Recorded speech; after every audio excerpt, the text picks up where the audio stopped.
Bem-vindos a mais uma aula do curso de Propriedades Físicas dos Alimentos. Nós vamos falar hoje sobre transferência de calor, convecção. Como nós vimos anteriormente, existem três tipos de formas, ou métodos, ou maneiras de transferência de calor. A condução, que normalmente é feita por meios estáticos, por exemplo, sólidos, metais, entre outros.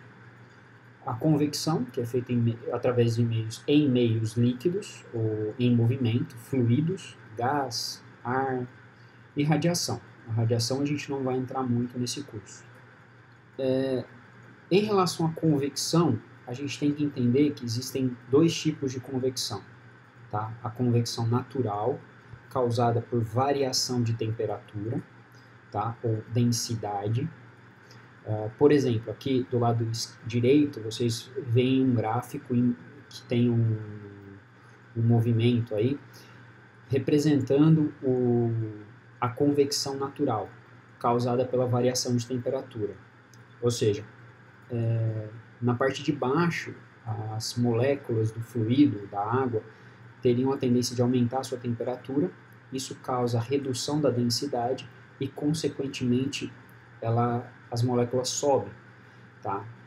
Com a redução da temperatura das moléculas, essa densidade aumenta e, novamente, ela desce por força da gravidade.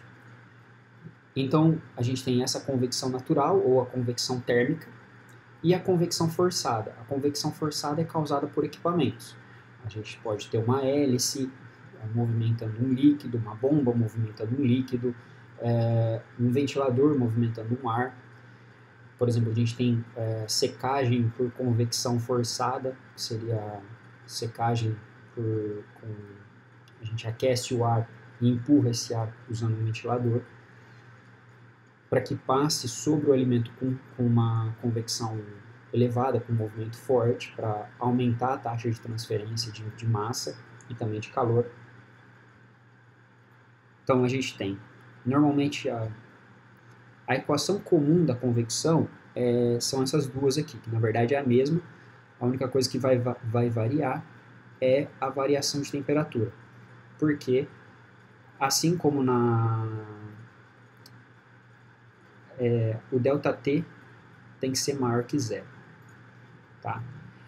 Então, por exemplo, no resfriamento, a temperatura da superfície, que vai estar mais elevada do que a temperatura do meio, do fluido, vai ser antes. E no aquecimento, em que o fluido vai estar uma temperatura mais alta do que a do meio de troca, então é assim. Então, por exemplo, na realidade, na convecção, você pensa assim. Você tem um sólido qualquer e você tem um fluido.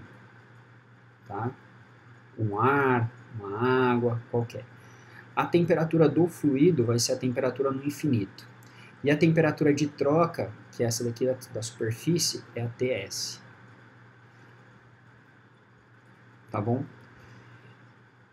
Então, por exemplo, o resfriamento seria o quê? A temperatura no infinito é o sólido que está resfriando, tá? Então, a temperatura no infinito é menor que a temperatura no sólido. Aqui. E o aquecimento, a gente tem que a temperatura no infinito é maior que a temperatura no sólido. Então, seria o fluido está aquecendo o sólido. Então, a gente tem, para a equação, que a gente vai ter a taxa de transferência de calor vai ser igual ao coeficiente de transferência de calor vezes a área de troca térmica e a variação de temperatura que a gente acabou de explicar. Na engenharia de alimentos, ou em qualquer engenharia, o que a gente tem na realidade são relações compostas, tendo convecção e condução ao mesmo tempo. Aqui eu trouxe um exemplo para a gente olhar de forma simplificada como funcionaria. Aqui o exemplo é de uma câmara fria, tá? Então, do lado esquerdo, vocês têm a câmara fria, o interior da câmara fria. Do lado direito, o exterior da câmara fria, seria a temperatura ambiente. E no meio a gente tem a parede, que é um isolante na realidade. Legal. O que a gente vai ter aqui, então, dentro da câmara fria, é uma temperatura bem baixa, tá? E uma convecção de ar causada provavelmente por causa do próprio equipamento de refrigeração.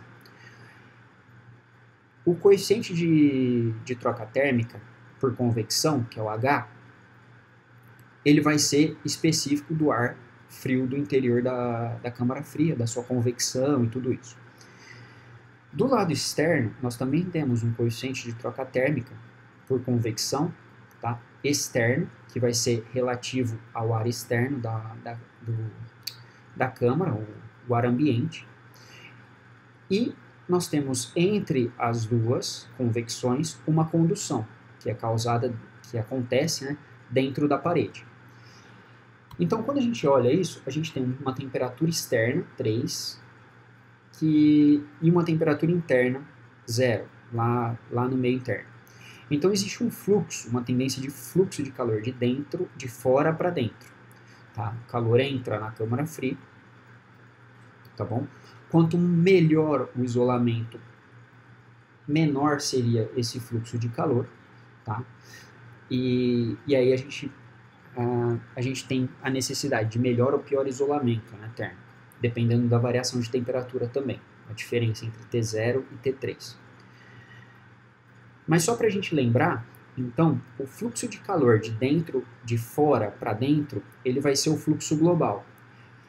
Esse fluxo global, ele vai ser igual ao fluxo que acontece do lado externo, na convecção, ou do lado interno, interno da parede, né, que seria a condução, ou ainda se igualar ao fluxo que acontece no interior da câmara fria por convecção.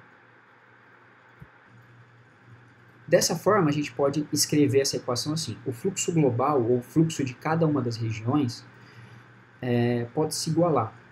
Tá? E organizando essa equação, em que a gente tem a convecção interna, vai ser igual à condução na parede, vai ser igual à convecção externa, fluxo, né?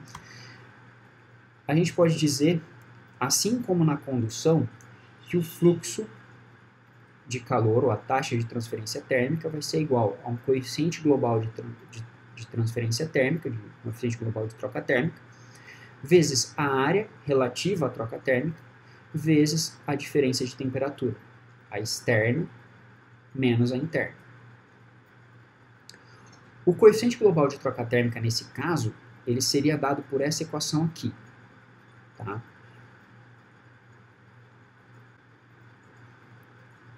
Onde a gente tem que somar a resistência da convecção, a resistência na condução e a resistência na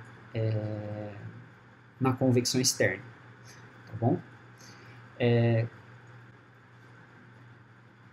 E é isso em relação à convecção. Espero que vocês tenham entendido. Se tiver alguma dúvida, deixa aqui um comentário. Boa sorte.